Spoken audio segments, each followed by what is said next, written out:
Kan du fortælle mig, hvad du egentlig laver til dagligt?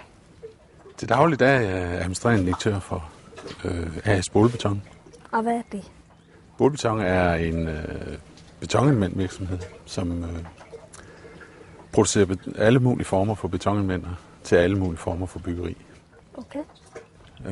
Og vi blev så også en kooperativ virksomhed, da samtlige af de selskaber, der startede os i sin tid, var kooperative selskaber. Okay.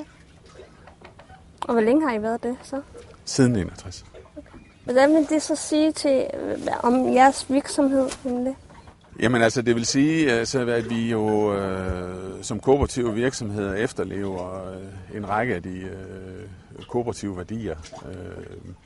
Det kooperative er, at det er virksomheder, der i min verden drives med et menneskeligt ansigt. Ja. Det vil sige, at man har nogle helt klare værdier og krav til, hvordan man skal behandle sit personale. Mm. Og det kommer eksempelvis til udtryk ved også ved, at stort set de fleste af de penge, vi bruger, tjener i overskud. De bruges til at forbedre de arbejdspladser, vi har i forvejen, og til at udvikle nye, gode arbejdspladser. De kooperative værdier kommer også til udtryk ved, at vi er arbejdsmiljøcertificeret. Og hvad betyder det? Det betyder, at vi har et certifikat på, at vi overholder alle arbejdsmiljøregler, og vi overholder alle sikkerhedsregler, og at vi indfører alle nye arbejdsmiljø- og sikkerhedsregler, der måtte komme. Og det betyder også, at der kommer nogle udefrastående 3 gange om året. Og tjekker, ja. Og ja, ligesom en eksamen. Okay. Tjekker rundt på fabrikken, om nu vi gør det rigtige, om vi har det rigtige sikkerhedsudstyr, at vi ikke sviner, og så videre, så videre.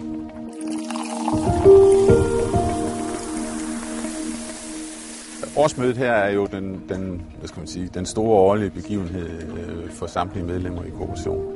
Vi vedtog sidste år, eller var det forrige år, det kan jeg ikke lige helt huske, men at vi på samme måde, som man har et arbejdsmiljøcertifikat eller miljøcertifikat, så vil man nu indføre en certifikatordning i kooperationen, således at man kan få et kooperativt certifikat. Okay. Og det betyder så, at når man har fået det, så har man påvist, og man er blevet prøvet i, at man efterlever nogle af de værdier, som kooperationen står for. Mm. Og ja, så vidt jeg husker, så er der 7 hovedværdier, som I skal kunne? Ja. Jeg kan ikke huske dem alle sammen udenad, men noget af det, en af værdierne er, at når man er en kooperativ virksomhed, så skal man sikre medarbejderne indflydelse på deres egen arbejdsdag. Ja. Jeg skal som leder udvise stor åbenhed og troværdighed over for medarbejderne i alle de forhold, der er i virksomheden. Ja. Og så videre. Der er 7 beskrevne værdier, som du egentlig skal huske. Ja, jeg burde nok kunne huske dem som bestyrelsesmedlem, men må også indrømme, at du skal nok ikke spørge om alle 7. Nej, det har jeg lige tænkt mig.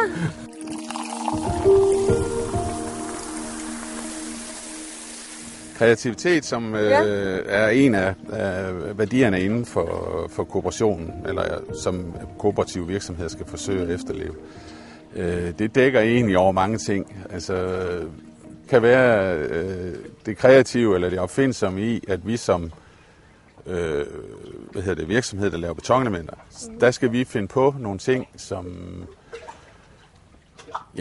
gør beton smukkere, eller som gør beton mere almindelig, osv. Kreativitet, det kan også være, at vi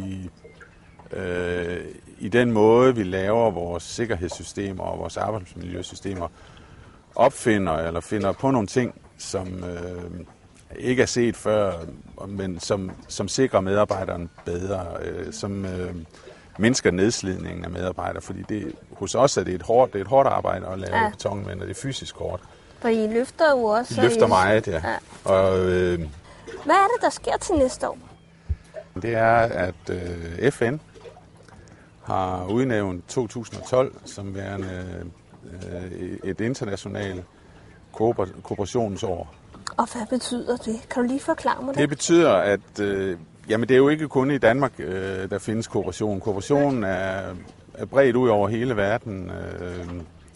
Vi på Bålbeton, vi 20 starter lidt allerede i november, hvor vi i år, hvor vi fejrer vores 50-års fødselsdag.